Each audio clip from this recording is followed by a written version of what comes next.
going to be making an Ohio State football cake, but it's not going to be a football, it's just going to be a nice cake with football colors for New Year's Eve. And if you don't like Ohio State, then just choose a different color for your football team. So, to make this super easy, I'm just going to be using some Betty Crocker Super Moist White Cake Mix, some food dyes. You need green, red, blue. You also will need a whisk or hand mixer, some pans, 2 9x2 inch pans. You will need 1/3 cups of vegetable oil, 1 1/4 cups of water, and 3 egg whites, or you can use the yolks too. So first we're just going to open this up and put them. Okay, so now I've added all my ingredients. It doesn't matter in what order, you can put them all in at the same time. Now I'm just going to whisk together all my ingredients for about 2 minutes until all of them are smooth, and I will be taking a spatula and pressing down and scraping down the sides just to make sure all the mix gets into it. Okay guys, so I finished whisking it together and it should just look smooth like this. It's sort of watery, but still pretty thick. And so now I'm going to separate it into 2 bowls and color them each. To make the gray side, I'm using green, red, and blue food coloring. If you put 1 drop of each, it should look like a gray. Then for the red side, I'm just using this Wilton red icing color.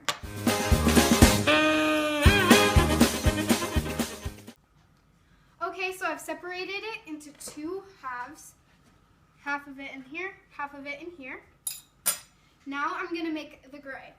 The gray is just green, red, and blue together. All you do is do 1 drop of blue, 1 drop of red,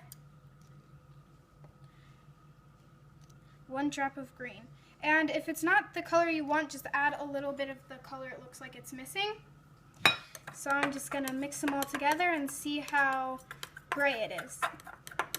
Okay guys, so as you can see, I just finished mixing it when I did 1 drop of each, and it turned into a light gray.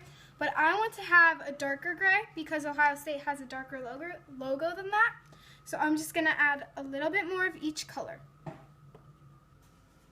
Okay guys, so I finished the gray and it turned out to look like that. And I did 1 drop of red, 1 drop of green, and 1 drop of blue twice through. Now I'm going to add this red food dye, and I'm just going to take a little bit onto the knife of it and put it in. And if I need more, then I'll add a little bit more. Okay guys, so I just finished the red. This is the closest I could get, and I had to use a whole lot of food dye to get it even this red. So that's what I'm going to be using. Next, I'm just going to pour each of the batters into these 2 pans. They are 9x2 inch pans. So yeah, that's what I'm going to do next. Okay guys, so I have made both of these. I've colored them. Remember, this was the closest I could get, even with this really thick food coloring. So this is red and gray. Now, if you have a non-stick pan, you're going to preheat it to 325 degrees, the oven. If you have a glass pan or something that, I don't know, sticks, then you want to have that for 350. So I'm just going to go preheat the oven. Let's go put everything in the oven.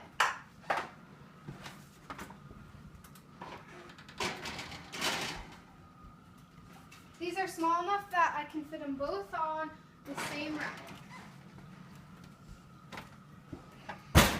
And we're going to set the timer for 26 minutes.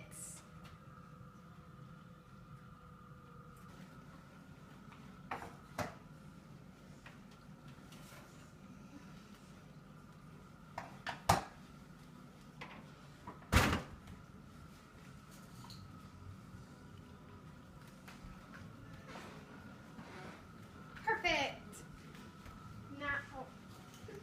Now we're going to take it over here. Let's see if this works.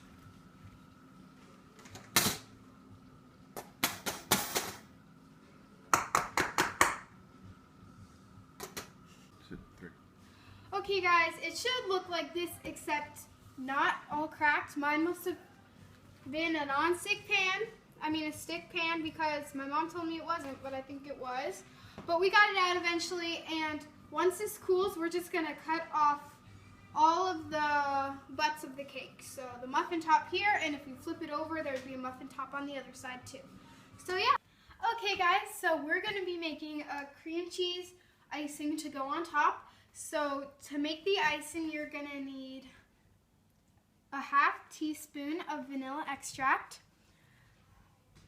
1 1/2 sticks of butter, a cup of cream cheese, and 2 1/2 cups of sifted confectioner's sugar.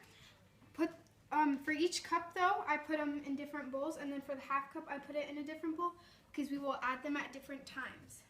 So the first step to do is just add the cream cheese, and you need to add all your butter, and use the paddle attachment to mix them together until they're creamy.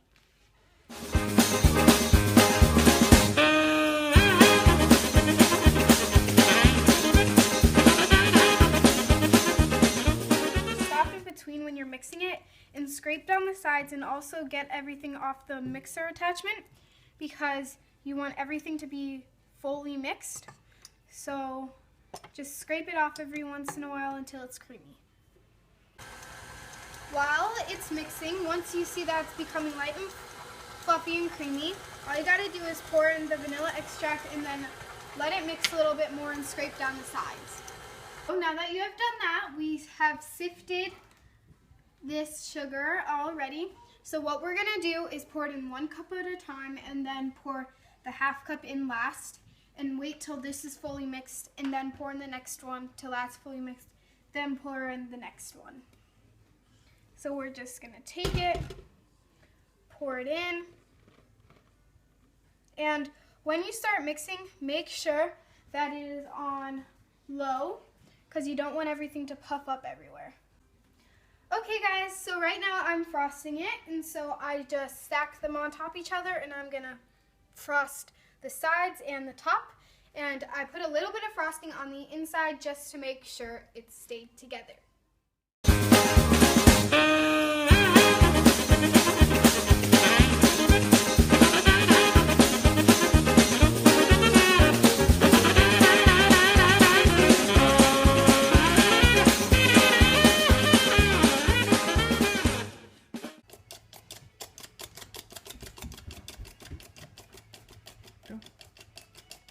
This is sifting.